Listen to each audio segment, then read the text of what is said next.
కుంభరాశి వారు, ఈ రాశి వారికి మిశ్రమమైనటువంటి ఫలితాలు పొందే అవకాశం ఉంటుంది. కాస్త ఆధ్యాత్మిక చింతనపై దృష్టి సాధిస్తూ ఉంటుంటారు.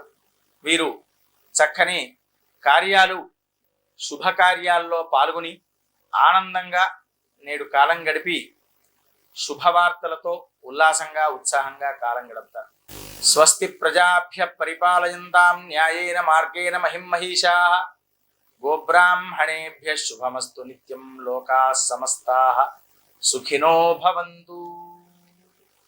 స్వస్తి ప్రజాభ్య పరిపాలయంతాం న్యాయేన మార్గేణ మహిమహీషాః గోబ్రాహ్మణేభ్య శుభమస్తు నిత్యం లోకాః సమస్తాః సుఖినో భవంతు.